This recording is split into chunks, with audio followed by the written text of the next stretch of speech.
وذكر فإن الذكرى تنفع المؤمنين۔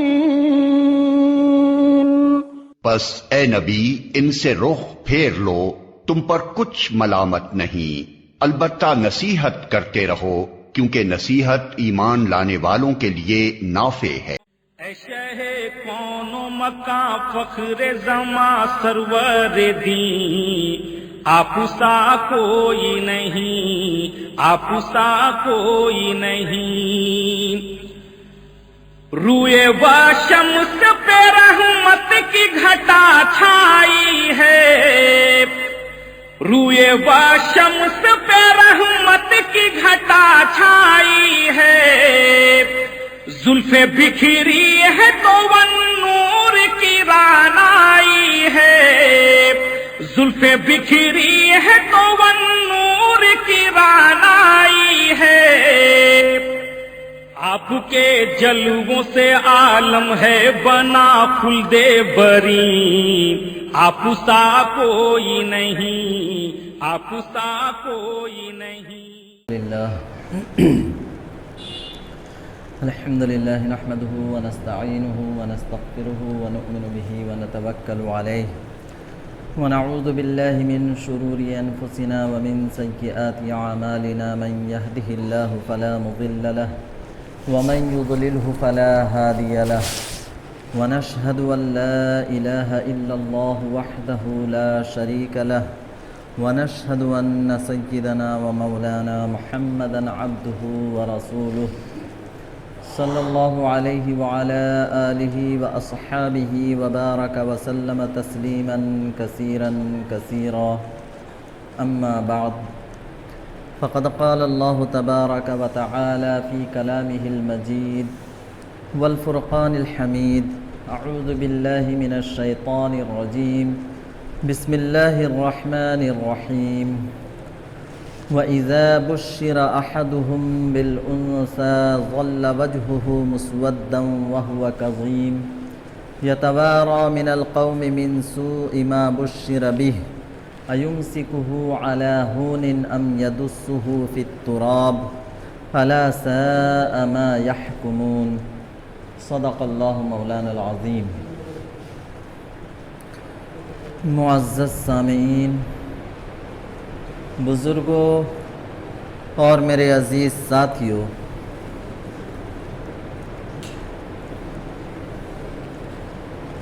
زمانہ جاہلیت میں، یعنی آپ صلی اللہ علیہ وسلم سے کی بعثت اور نبوت سے قبل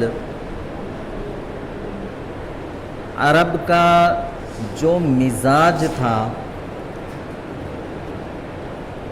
اور عربوں کی جو ذہنیت تھی، اس مزاج کو، اس ذہنیت کو قرآن کریم کی اس آیت کریمہ کے اندر اللہ رب العزت نے ذکر کیا ہے۔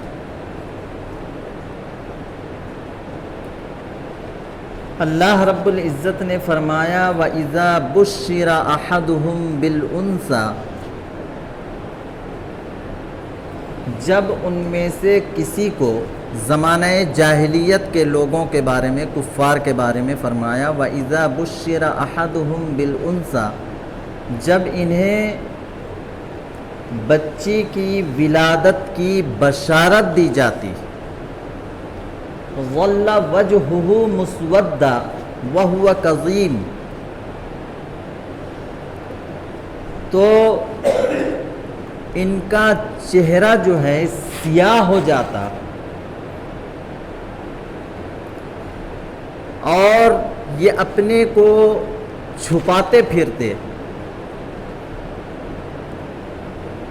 یتوارا من القوم من سوء، یہ اپنی قوم سے اپنے آپ کو چھپاتے، ان سے بچتے تھے، من سوء ما بشر بہ، اس بری خبر کی وجہ سے، جو لڑکی کی ولادت کی بنا پر ان کو جو خبر دی جاتی ہے، ان کو انتہائی بری خبر اور انتہائی منحوس خبر یہ سمجھتے تھے، جس کی وجہ سے یہ اپنے چہرے کو لوگوں سے چھپاتے پھرتے تھے۔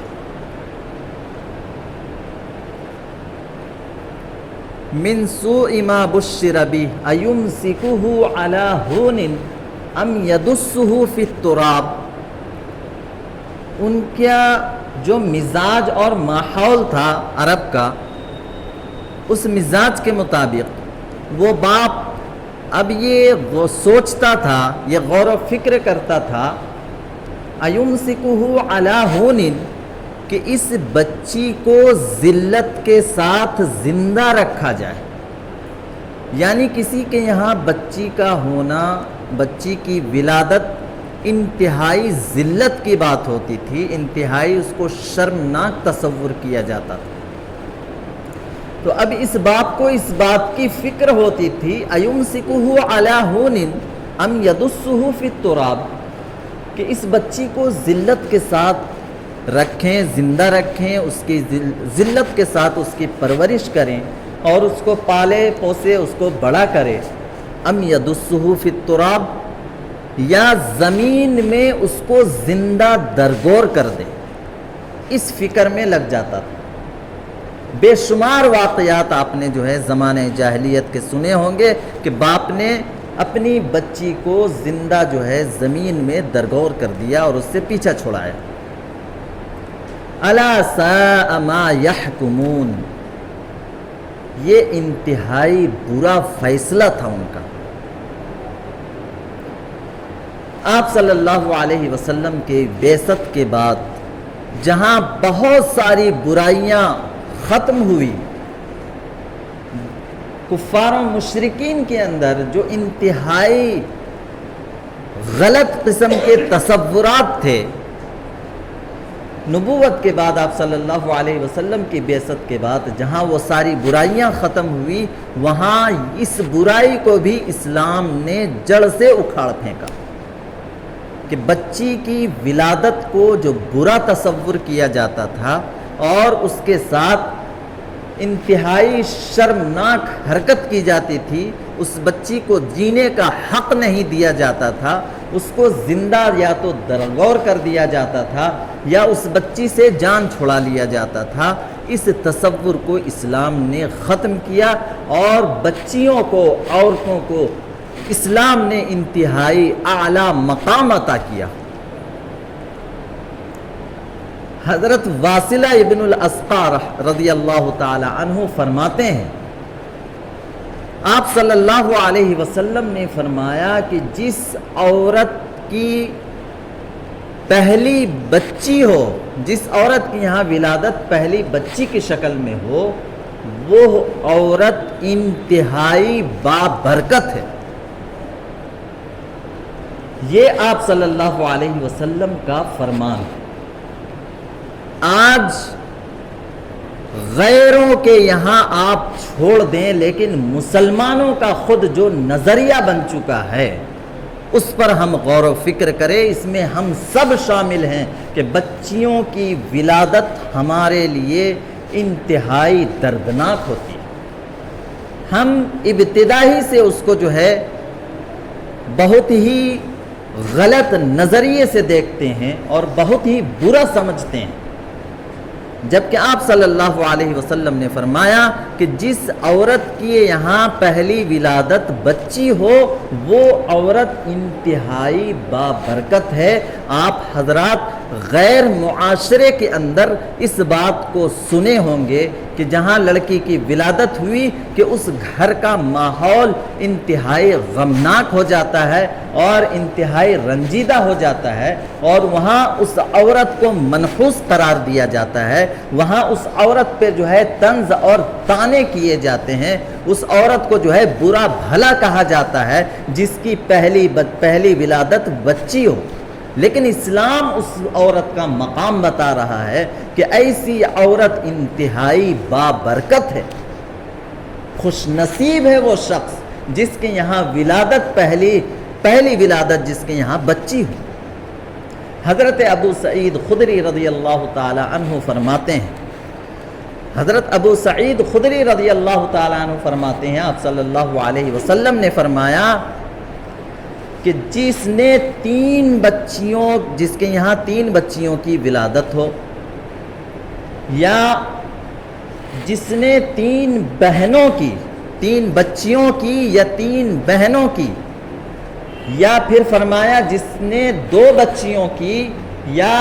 2 بہنوں کی تربیت کی ہو، پرورش کی ہو، اچھے سے اچھا اس کے لیے انتظام کیا ہو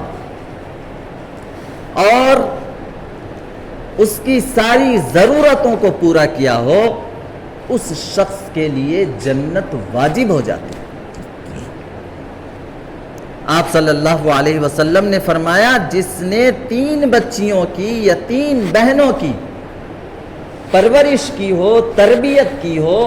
اس کو پالا پوسا ہو، بڑا کیا ہو، خوش دلی کے ساتھ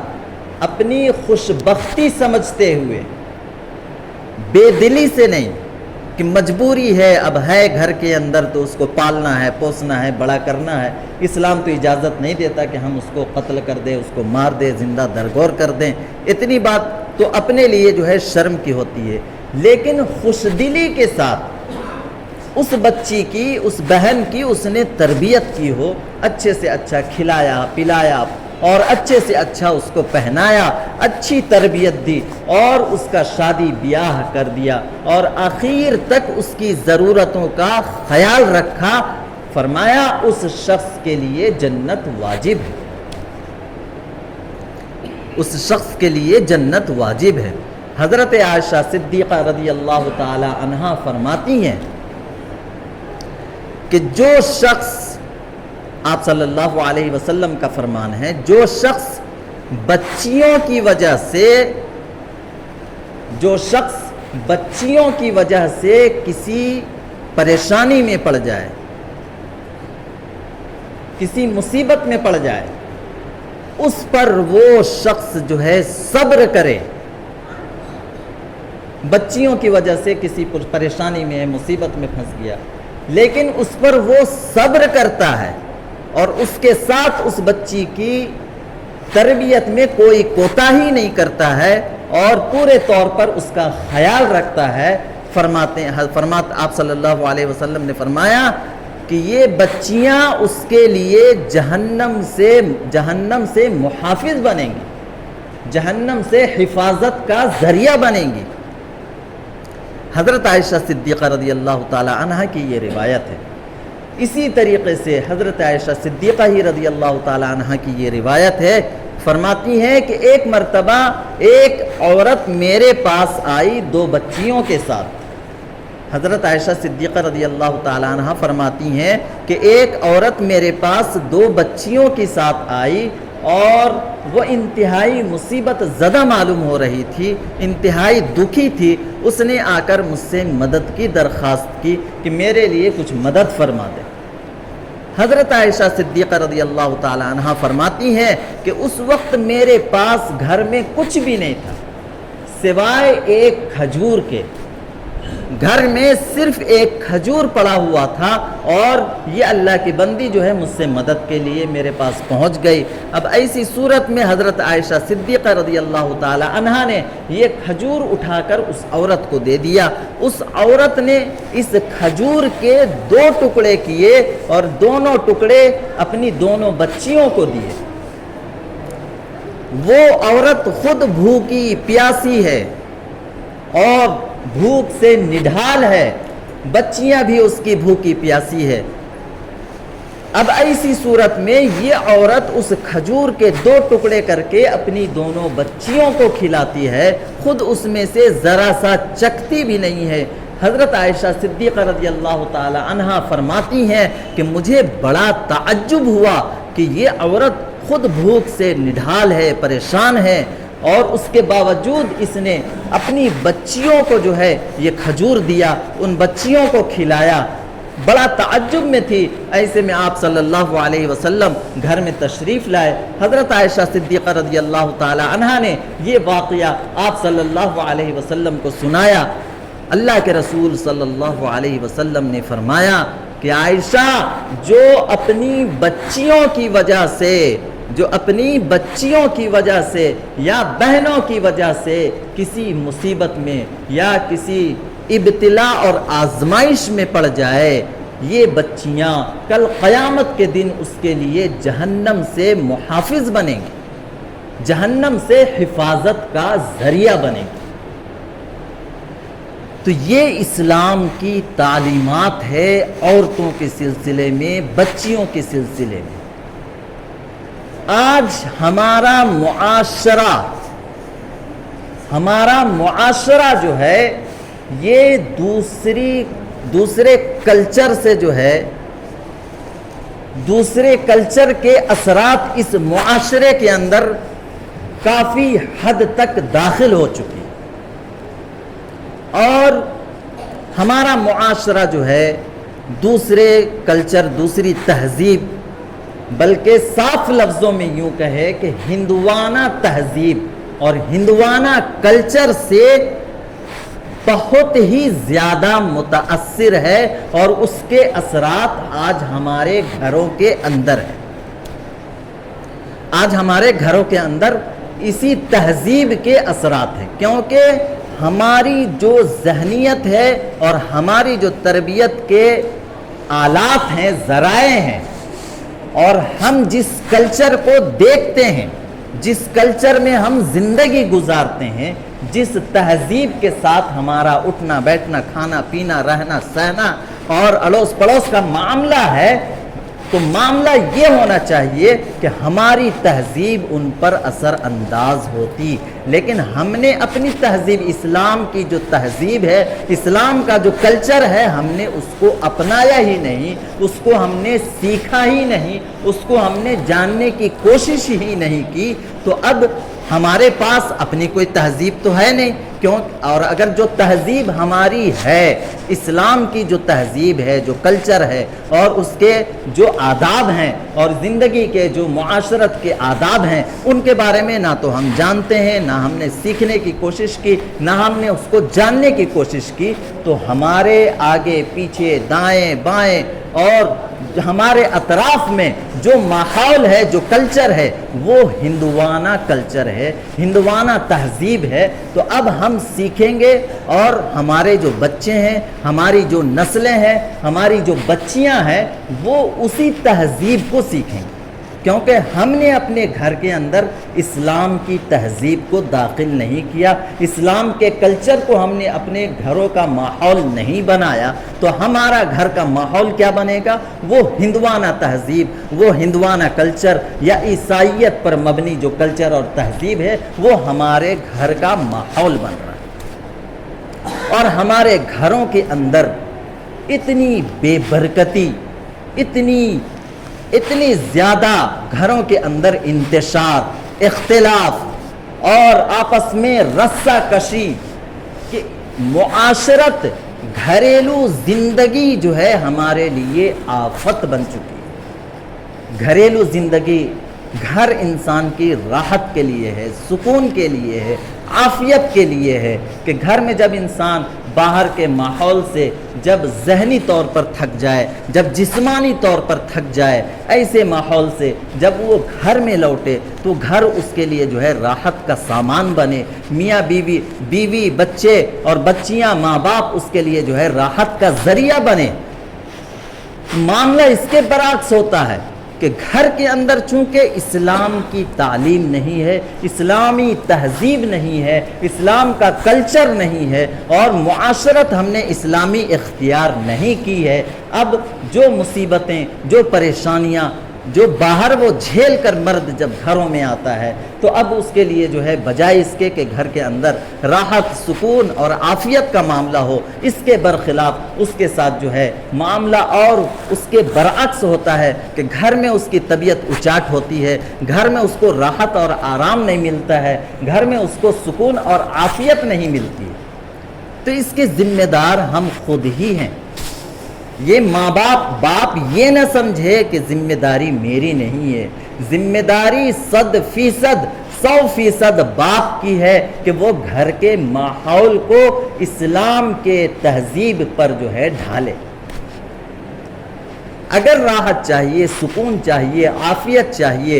تو اس ماحول کو ہمیں اسلامی بنانا ہوگا، اس تہذیب کو ہمیں اسلامی بنانا ہوگا، تبھی ہم راحت عافیت اور سکون کے ساتھ زندگی گزار سکتے ہیں۔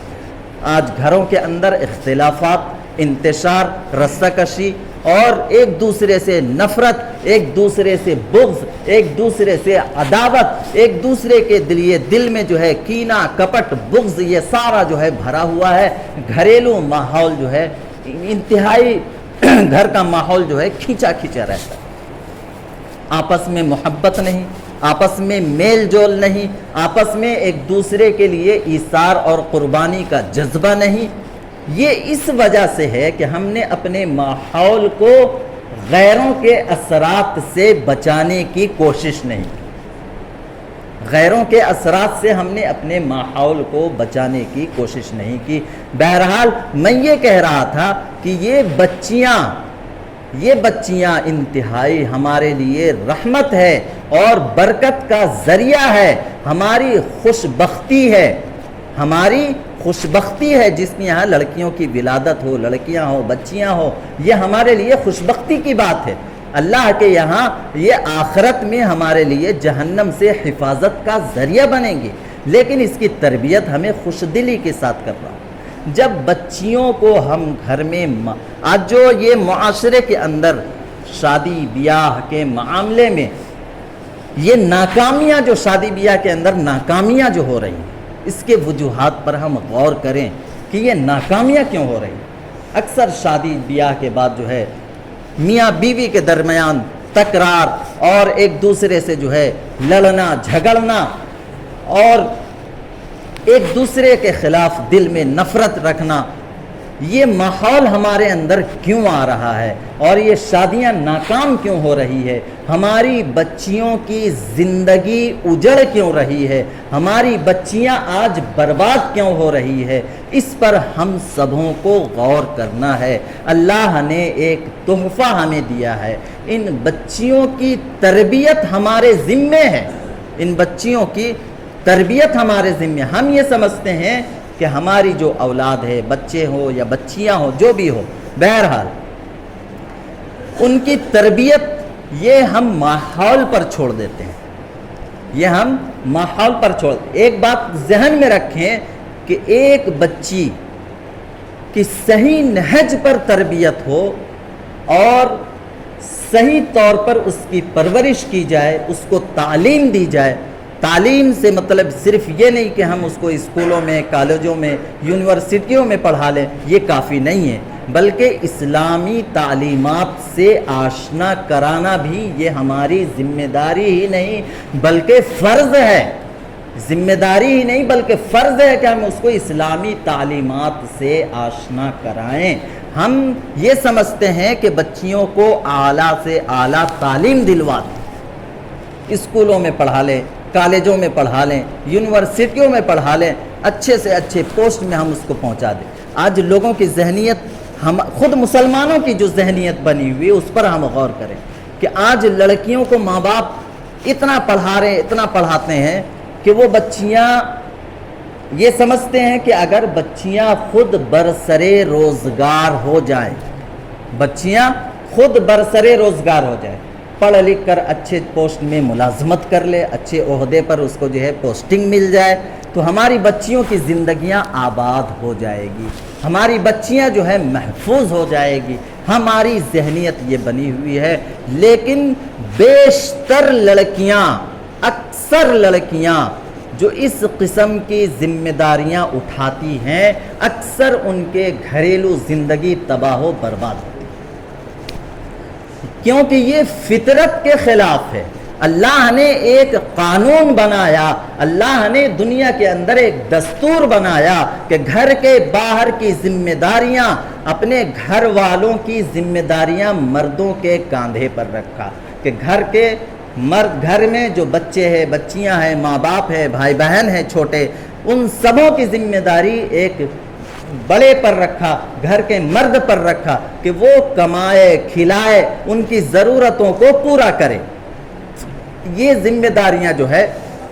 مردوں پر شریعت نے رکھی ہے، اللہ نے رکھا ہے، لیکن اس قانون فطرت کے خلاف اس فطری قانون کے خلاف، اس اللہ کے دستور کے خلاف اگر عورتیں، اگر بچیاں پڑھ لکھ کر وہ بھی خود بھی ملازمت میں لگ جائے اور خود بھی جو ہے پیسے کمانے میں لگ جائے، تو یہ فطرت کے قانون کے خلاف ہے، قانون فطرت کے خلاف ہے، اللہ کے دستور کے خلاف ہے۔ اور میرے محترم بزرگوں، بھائیوں،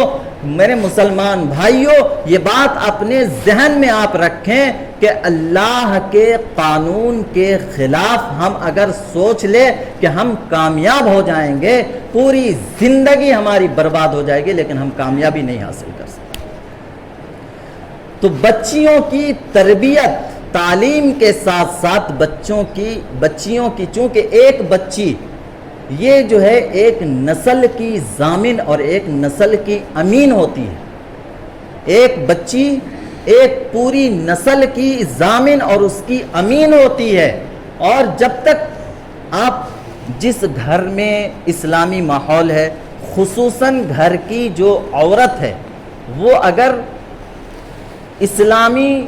ماحول بناتی ہے، اسلام پر عمل پیرا ہوتی ہے اور اسلامی تہذیب کو اپناتی ہے، اس گھر کا ماحول انتہائی پرسکون اور انتہائی عافیت اور انتہائی راحت والا ہوگا۔ لیکن اس کے برخلاف اکثر گھروں کے ماحول میں، اکثر گھروں میں عورتیں اسلام کے تعلیمات سے زیادہ تر ناآشنا ہوتی، اسلامی تعلیمات سے زیادہ تر ناآشنا ہوتی، کیونکہ آج ہمارے یہاں ماحول یہ ہے کہ ہم جب نکاح اور شادی بیاہ کے لیے لڑکی کا انتخاب کرتے ہیں تو ہم ایسی لڑکی کا انتخاب کرتے ہیں جو انتہائی خوبصورت ہو، انتہائی حسین و جمیل ہو، اور اس کے ساتھ ساتھ جو دوسری چیزیں اس کے ساتھ ہم دیکھتے ہیں کہ اس کا گھرانہ جو ہے مالدار ہو، باپ اس کا مالدار ہو، پیسے والا ہو، دولت والا ہو، اور اس کے ساتھ ساتھ ہم اس کی دینی تعلیمات کو نہیں دیکھتے، دینی تربیت کو نہیں دیکھتے، ہم دیکھتے ہیں کہ عصری تعلیم اس نے کتنی حاصل کر رکھی ہے۔ پہلے زمانے کے جو لوگ لڑکیاں دیکھنے جایا کرتے تھے، آپ جانتے ہوں گے، جو پرانے لوگ ہیں وہ بھی جانتے ہوں گے کہ وہ جا کر پہلے لڑکی کی دینی حالت کا جائزہ لیتے تھے کہ اس لڑکی کے اندر دین کتنا ہے، قرآن پڑھنا جانتی ہے کہ نہیں جانتی ہے، قرآن صحیح طور پر پڑھتی ہے کہ نہیں پڑھتی ہے، اسلامی تہذیب اس کے اندر ہے کہ نہیں ہے، بڑوں کے آداب کرنا جانتی ہے کہ نہیں جانتی ہے۔ یہ ساری چیزیں جو ہے پہلے کے لوگ دیکھا کرتے تھے، اس لیے ان کے گھر جو ہے آباد ہوتے تھے، ان کے گھر آباد ہوتے تھے۔ لیکن آج ہم اور ہمارے جو معاشرے کا ماحول ہے، ہمارے جو نوجوان ہے، آج ہم یہ دیکھتے ہیں کہ لڑکی جو ہے خوبصورت ہو، حسین ہو، جمیل ہو، چاہے اس کے اندر دین ہو یا نہ ہو، اللہ کی محبت ہو نہ ہو، اللہ کے رسول کی محبت ہو نہ ہو، قرآن پڑھنا جانتی ہو نہ جانتی ہو، قرآنی تعلیمات سے، دینی تعلیمات سے آشنا ہو نہ ہو، دین کی اسلام کی تہذیب سے واقف ہو نہ ہو، اس کے برخلاف وہ حسین ہو، خوبصورت ہو، اچھی پڑھی لکھی ہو، کالج، یونیورسٹی اور بڑے سے بڑا جو ہے اعلیٰ سے اعلیٰ تعلیم حاصل کی ہوئی ہو، اور ساتھ میں اس کے ساتھ جو ہے بہت گھرانہ اس کا جو ہے مالدار ہو، اس کے ماں، اس کے باپ، اس کے بھائی وہ جو ہے اچھے پوسٹ پر کمانے والے ہوں، یا بہت بڑا ان کا بزنس ہو، تجارت ہو، یا ان کی جو ہے بہت بڑی جائیداد ہو۔ یہ ساری چیزیں ہم آج دیکھ رہے ہیں۔ تو جو لڑکی اسلامی تہذیب، اسلامی کلچر سے ناواقف ہو، جو لڑکی جس کا اسلام سے برائے نام صرف رشتہ ہو، جس کا اسلام سے رشتہ صرف برائے نام ہو، ماں باپ مسلمان ہو اور انہوں نے اپنی بچی کا نام اسلامی نام رکھا ہے، مسلمان والا نام رکھا ہے، جس لڑکی کی زندگی غیروں کی تہذیب پر گزری ہو، غیروں کے کلچر کے مطابق گزری ہو، اس لڑکی کو اگر ہم اپنی زندگی میں شامل کریں گے، وہ دین میں آپ کی معاونت بنے گی، ہرگز نہیں بنے گی، کیونکہ وہ آزادانہ ماحول میں اور غیر اسلامی کلچر میں وہ جو ہے پلی ہے، بڑھی ہے، اور اس میں پروان و پرداخت چڑھی ہے۔ تو اس کو اسی طرح کا ماحول چاہیے، اب شادی کے بعد اس کو اسی طرح کا ماحول چاہیے. لیکن یہ انسان کا نیچر ہے، ایک فطرت ہے انسان کا، کہ انسان جب تک شادی بیاہ نہ ہو یا اس کے سرپرستی میں جو عورتیں یا بچیاں ہو، وہ نہیں چاہتا کہ وہ غیروں کی طرح بے حیائی کی طرف جائے، بے شرمی کا ارتکاب کرے اور غیروں کی طرح جو ہے بے لباس ہو کر یا چھوٹے لباس پہن کر اپنے جسم کی نمائش کرتی پھرے. یہ وہ جو ہے برداشت نہیں کرتا ہے. یہ انسان کا نیچر ہے، اس کی فطرت ہے، یہ اللہ کی طرف سے انسان کے اندر رکھی گئی. تو اب یہاں پر تضاد ہوتا ہے، ٹکراؤ ہوتا ہے کہ شوہر چاہتا ہے کہ اس کی بیوی جو ہے گھریلو ماحول میں رہے، اسلامی تہذیب کے مطابق رہے، لیکن وہ بیوی اس کی اسلامی تہذیب کے مطابق کیسے زندگی گزار سکتی؟ کیونکہ اسلامی تہذیب سے تو وہ آشنا ہی نہیں ہے، اسلام کے تعلیمات سے تو وہ واقف ہی نہیں ہے. تو اب ایک غیر اسلامی تہذیب پر پلی بڑھی پروان و پرداخت چڑھی ہوئی لڑکی اگر آپ کی زندگی میں شامل ہوگی تو اس سے جو آپ کی نسلیں بڑھے گی وہ مسلمان تو ہوگی، لیکن برائے نام، صرف نام کے مسلمان ہو. اس کی زندگی میں اسلام کی کوئی تہذیب نہیں ہوگی، اسلام کا کوئی کلچر نہیں ہوگا اور اسلام کا کوئی بو باس اس کی زندگی میں نہیں. غیروں کے طرز پر زندگی گزارے گا اور ہندوانہ رسم و رواج کے مطابق زندگی گزارے گا اور اسی طریقے سے وہ غیروں کے کلچر کو، تہذیب کو پسند کرے گا. آج ہمارے بچے جو ہے غیروں کی تہذیب کو پسند کرتے ہیں. غیروں کا تہوار ہو، ان کا کلچر ہو، ان کے رسم و رواج ہو. آپ اپنی شادی بیاہ کا جائزہ لے لیں. بڑے سے بڑا دیندار، اچھے سے اچھا دیندار کے گھر بھی اگر شادی بیاہ ہوتا ہے، اس شادی بیاہ کا آپ جائزہ لے لیں کتنے فضول اور کتنے غیر اسلامی رسم و رواج کا ارتکاب کیا جاتا ہے. کس قدر غیر اسلامی رسم و رواج کا ارتکاب کیا جاتا ہے، اس کا آپ جائزہ لے لیں. یہ ماحول جو بن رہا ہے یہ باپ کے کنٹرول میں نہیں. باپ سے کہو، باپ کہتا ہے ہمارے کنٹرول میں نہیں، ہماری سنتی نہیں ہے، گھر میں ہمارا کوئی مانتا نہیں ہے. تو یہ اس کی ذمہ دار ہم خود ہیں، کوئی دوسرا ذمہ دار نہیں ہے. اس لیے میرے محترم بزرگوں، دوستو، باتیں بہت ساری ہے. ہمارے معاشرے کے اندر بہت ساری خامیاں ہیں، خرابیاں ہیں، بہت ساری بدعنوانیاں ہیں، بہت سارے غلط رسم و رواج ہیں، بہت ساری برائیاں ہیں جو ہمارے معاشرے کو دیمک کی طرح چاٹ کر کھوکھلا کر رہی. یہ برائیاں ہمارے معاشرے کو دیمک کی طرح چاٹ کر کھوکھلا کر رہی ہے. ہمیں ان غلطیوں کو،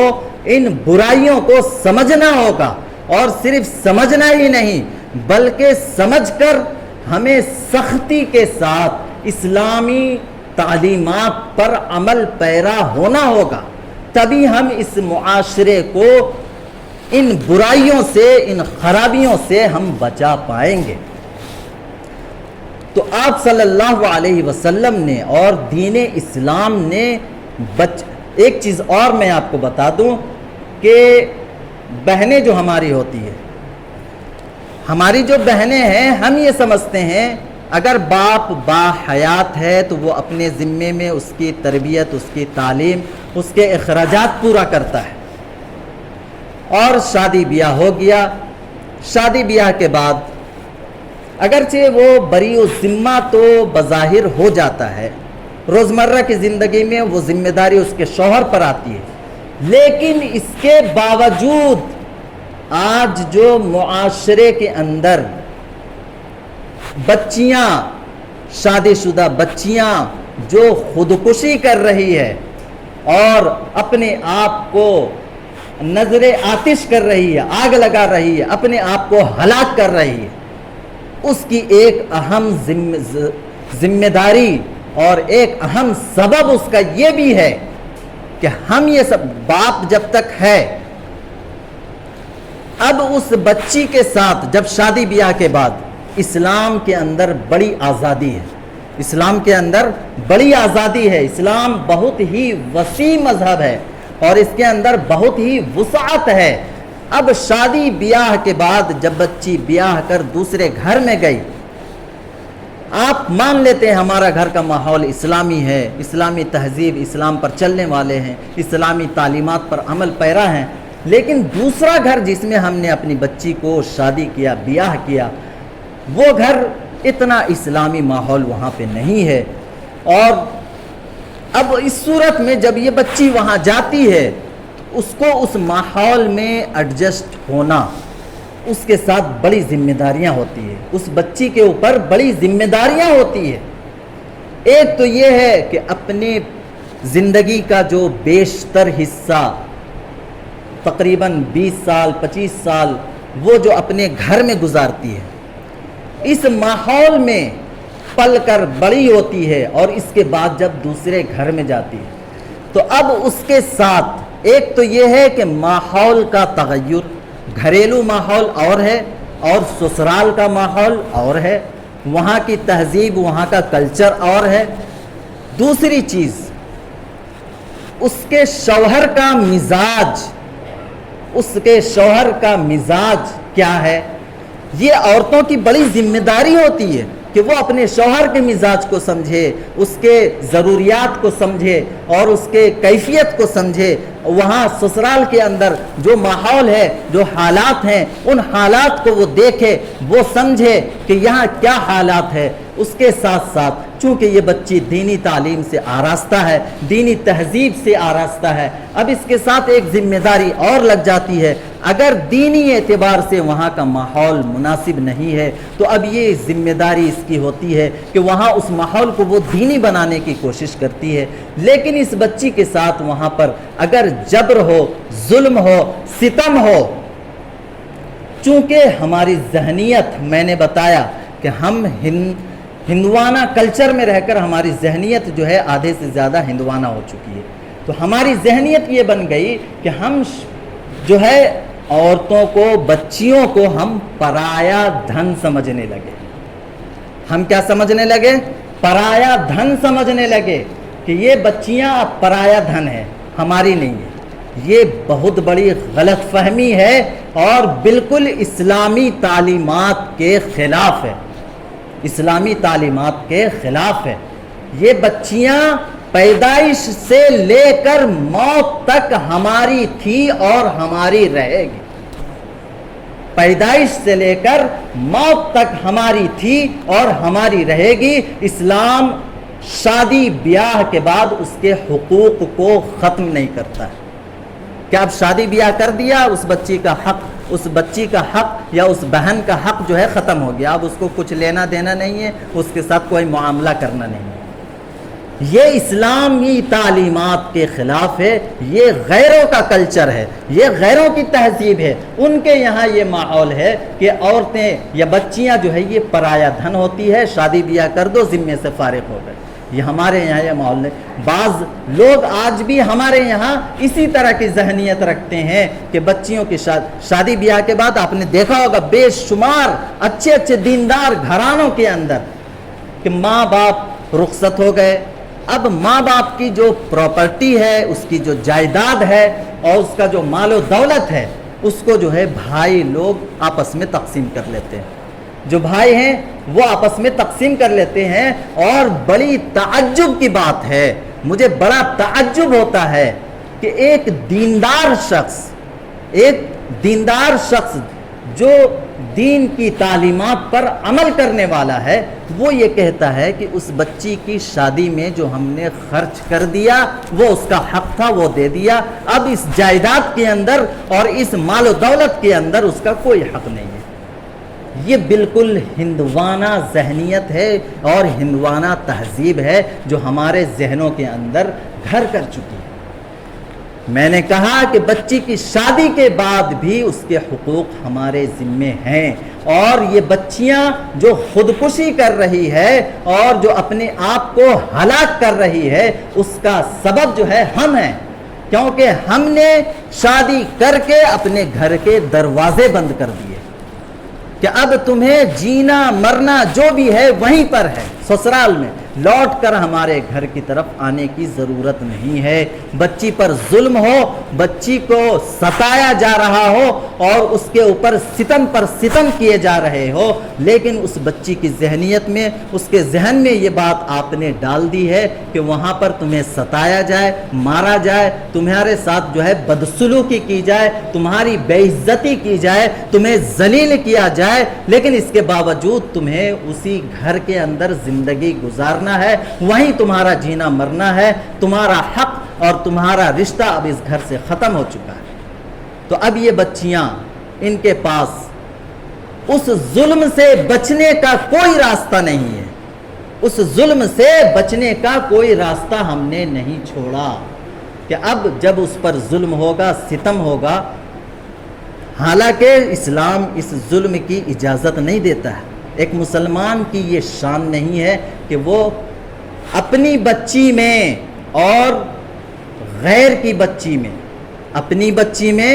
اور غیر کی بچی میں جو بیاہ کر اس کے گھر آئی ہے اس میں تفریق کرے، اس میں فرق کرے، اس میں امتیاز کرے۔ اسلام اس کی اجازت نہیں دیتا۔ جتنے حقوق اس بچی کے ہیں جو آپ کی اپنی ہے، اتنے ہی حقوق اس بچی کے بھی ہیں جس کو آپ نے اپنی ذمہ داری میں نکاح کر کے اپنے گھر میں لایا ہے، وہ سارے حقوق اس کے لیے بھی ہے۔ یہ اسلام کی تعلیم ہے۔ تو اب آپ نے، اگر ماں باپ اس دنیا میں نہیں رہے، اب بھائیوں کے اوپر اس کو اعتماد نہیں ہے کہ بھائی اگر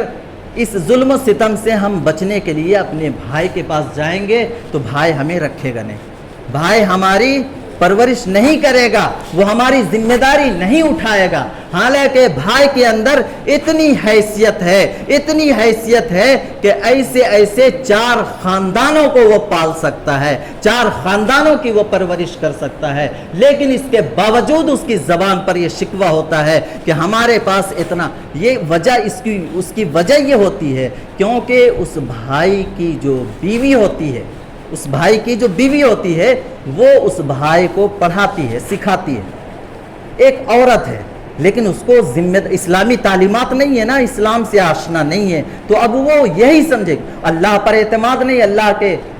رزق پر بھروسہ نہیں، تو اب وہ یہی سکھائے گی کہ اگر اس کی بہن اس گھر میں آئے گی تو میرے بچوں کے حقوق ضائع ہوں،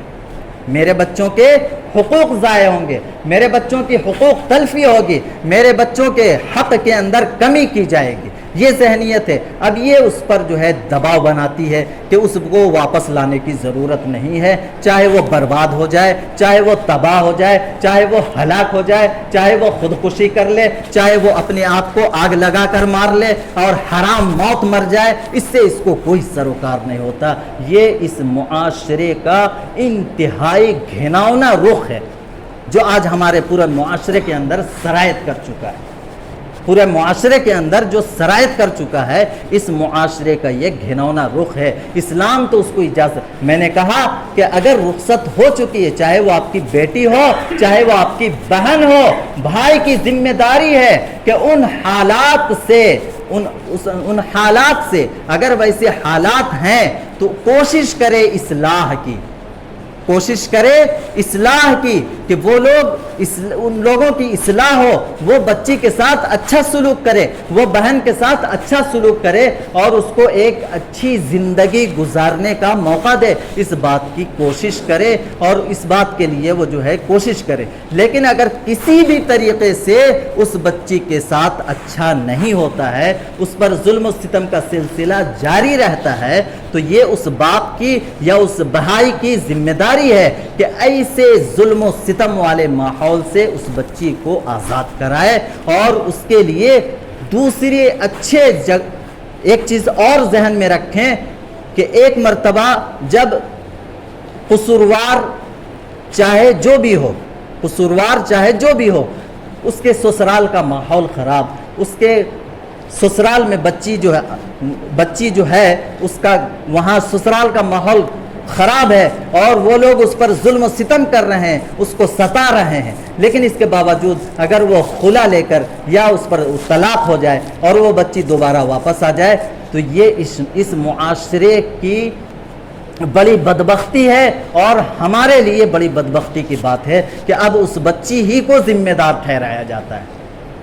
اس بچی وہ انتہائی نیک بخت ہے، دینی تعلیمات پر عمل پیرا ہے، اچھی تربیت اس کی ہوئی ہے، لیکن اس کے باوجود بغیر سوچے سمجھے بغیر تحقیق کے اگر آپ کو شک ہے آپ پہلے صحیح طور پر تحقیق کریں کہ اس بچی کی زندگی کیسی تھی، اس کے بعد آپ الزام لگائیں۔ الزام لگانا کتنا سنگین گناہ ہے آپ سوچ بھی نہیں سکتے، کسی پر بے جا بے بنیاد الزام لگانا کتنا سنگین گناہ ہے آپ سوچ نہیں سکتے، اس کا تصور نہیں کر سکتے۔ تو بغیر سوچے سمجھے یہ عورتیں اس بچی پر سیدھا جو ہے الزام لگا دیتی، ساری ذمہ داریاں اس کے اوپر ڈال دیتی کہ یہی خراب ہوگی، اسی کے اندر کوتاہی ہوگی، اسی وجہ سے اس کا طلاق ہوا، یا اسی وجہ سے اس کا جو ہے وہاں سے خلا لے کر یہ جو ہے آئی ہے۔ اس طرح کے معاملات آج پورے معاشرے کے اندر پھیلی ہوئی ہے، پورے معاشرے کے۔ اب دوسرا شخص اس کو اپنانے کے لیے تیار ہی نہیں، تو یہ بچی جائے گی کہاں یہ بچی جائے گی کہاں؟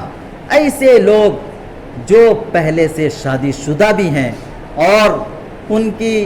بیوی کی وفات ہو چکی ہے، اب ان کو بھی اگر نکاح کرنا ہوگا تو یہ انتہائی حسین و جمیل، خوبصورت اور کنواری اور اسی طریقے سے اچھے خاندان کی، بڑے خاندان کی، دولت والے خاندان کی لڑکی ڈھونڈتے۔ تعجب کی بات ہے، اس کو گھر بسانا، اس کو تو گھر بسانا ہے بھائی، گھر بسا لو، گھر بسے گی، صحیح زندگی بنے گی تو دنیا اور آخرت درست ہوگا، اور اگر صرف دنیا کے پیچھے بھاگیں گے دنیا بھی برباد ہوگی، آخرت بھی برباد ہوگی۔ بات لمبی ہو رہی ہے، میں اس پر تفصیلی بات آپ کے سامنے رکھوں گا۔ جو کچھ ہم نے کہا سنا ہے یہ ذمہ داری ہے، یہاں پر جو لوگ بھی موجود ہیں ان سبوں کی ذمہ داری ہے کہ ان باتوں کو اپنے گھروں تک پہنچائے، اور خود بھی عمل کرنے کی کوشش کرے اور گھروں کے اندر بھی اس پر عمل کا ماحول بنائے، یہ ہماری ذمہ داری ہے۔ اللہ رب العزت ہمیں کہنے سننے سے زیادہ عمل کی توفیق عطا فرمائے۔ وآخر دعوانا ان الحمد للہ رب العالمین۔